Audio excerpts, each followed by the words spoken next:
Hello and welcome to Mike's Garage. If you haven't subscribed, please do. And when you do, please click on the little notification bell so you'll be notified every time we put up a new video. Okay, it has been cold here. Southern California, sunny Southern California. In the last couple of days, it dropped something like 45 degrees in one day. Now, I know that it's a lot colder in other parts of the world and people are freezing, and I'm really sorry. But when to go from like 90 degrees to 45 degrees in one day, that's a little rough on the system, especially when you're an antique. But anyway, moving right along.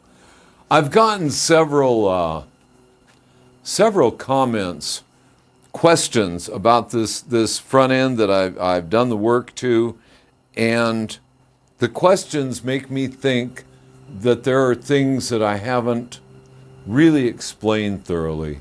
And if so, I apologize for that. What I'm going to do right now is I'm going to do a quick little run through on the assembly of this thing, the things that we've been doing, so that maybe it'll be a little clearer.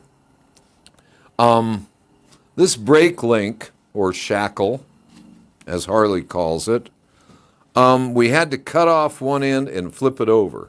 Now, all this is because we're mixing and matching a whole bunch of years here, and so to make all this stuff fit together has taken a little bit of work.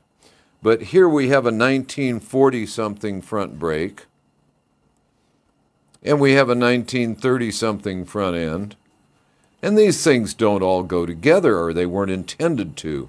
However, they're what we have. They're the parts I really wanted to use. This is a nice brake. It's not a VL brake like the front end. So we're bolting it onto this front end anyway, and the only modification we needed to make to the brake was this shackle. See the offset ends on it.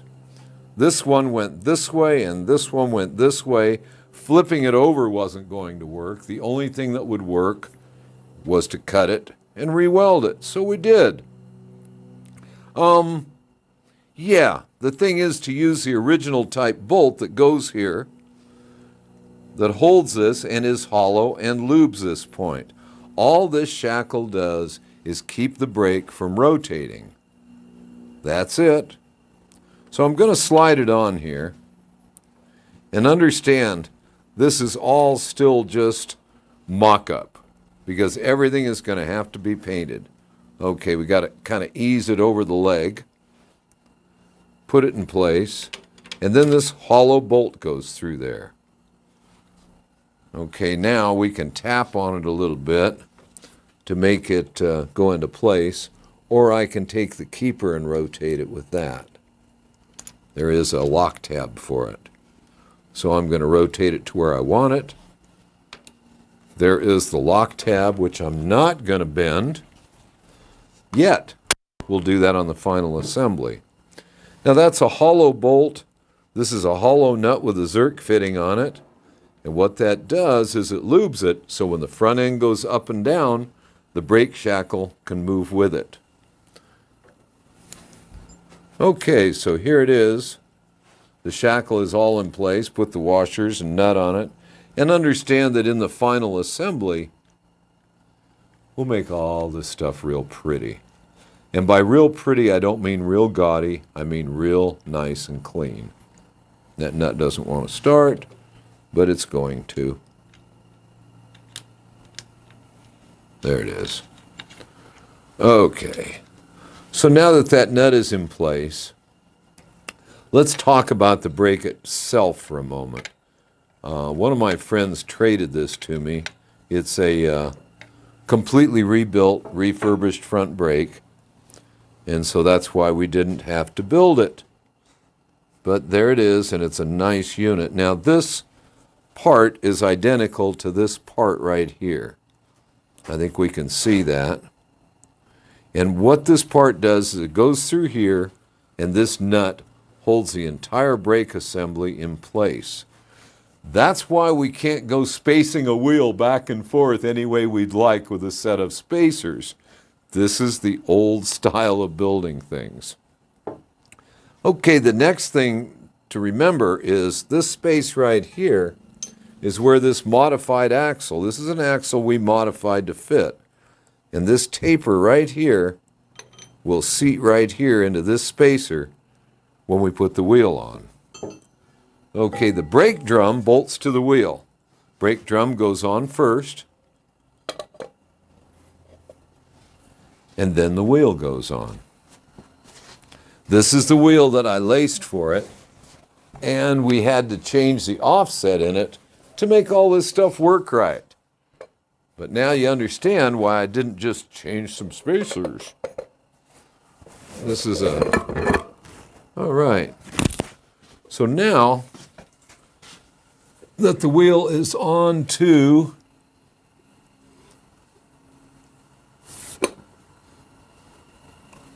the brake drum, then we can put the lug bolts in place one at a time. Now I get asked all the time, where did you get that tool? If I remember correctly, this is a 7/16 Allen wrench that I cut the end off of. Why did I cut the end off of it? So I could use a 7/16 socket and a ratchet to put the lug bolts in place. Now Harley used to actually carry an Allen wrench for doing this. But this is a whole lot easier.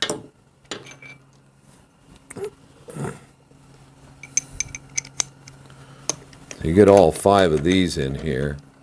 And remember, this is just mock-up. You're not going to see me torquing these to death. Although I do torque them very tight normally. In fact, that's part of a service as far as I'm concerned. When you're servicing one of these old bikes, you check those lug bolts.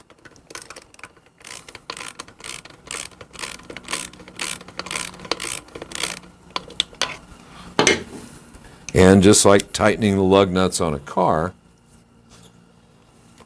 you tighten every other one.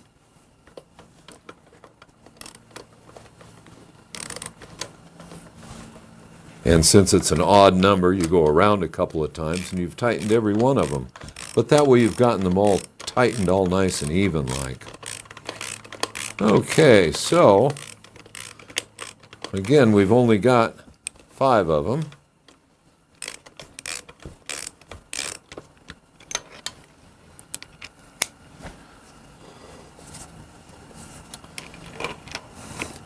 Now on some of the rear brake drums, you have mounting dowels on the brake drum. On the rear brake drum, you have mounting dowels, and that's what the extra set of holes in the hub are for, so that they locate that hub onto the rear brake drum. And what a lot of people don't realize is the way these things were designed. Originally, the front and rear wheels were identical. And you would run your tires about 500 miles, and then you would switch your wheels so as to rotate your tires and get even tire wear. Of course, on this one, I'm running a 19 on the front and a 16 on the rear. Now, this is a 1940 bike, so originally it would have come with 2 identical 18-inch wheels, both front and rear. They would have been 18s. In 1941, Harley came out with 16s. I like 16s because they're a comfortable ride. 18s are a little more nimble and quick handling, and you know, if you're going to use the bike just for around town riding, I think 18s are very cool. Okay, now I want to put the axle in. Now the one thing I have not done to this setup yet is I have not made the spacer for the right side. Okay, so I have a spacer and a washer, so I know exactly the size the spacer needs to be. So I'm going to have to go over to my buddy Mike's house, everybody's Mike, and excuse me, I need to get my newest rawhide mallet.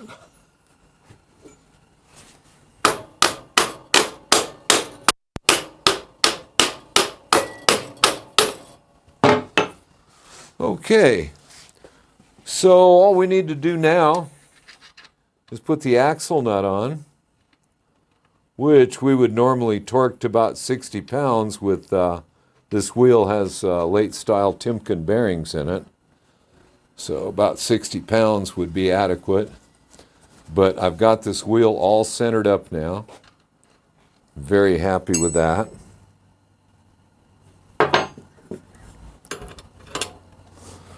And so I can tighten the nut.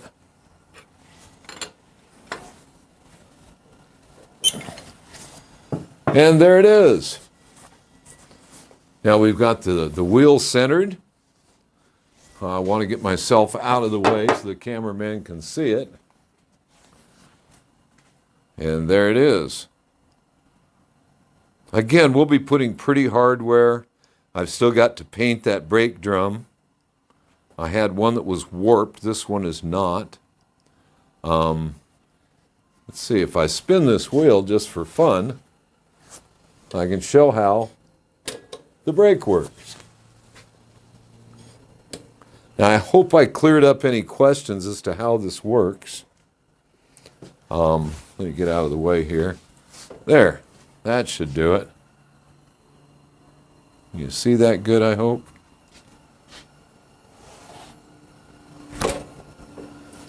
And the front end is pretty well finished now, except for all of the prettiness we're going to have to do to it. What I want to do is get the bike completely mocked up, and then while building the engine, I can do the chassis parts, all the painting and so on. But the front end now, as far as I'm concerned, other than running the cable to the brake, and I still have to build a headlight bracket. I do have all new Zerk fittings put away for the whole thing. My buddy John sent me a whole bag of brand new genuine Zerk fittings. They're beautiful. So there it is. I think I may get busy on that headlight bracket, and I'm about to start on the back of this thing. As soon as we get the back of it done, then it goes over to Turner's Customs to get the gas tanks fitted, maybe the exhaust pipe brackets. We'll get to see all of that then. But I hope this cleared everything up, and we'll be making another video soon, see what we can get done here now that we've got a heater going in the garage. So thanks for coming by. And we are all wireless. Don't let anyone think that we're not wireless. We have now moved into the 21st century. So thank you everyone for stopping by, and I'll see you out on the road.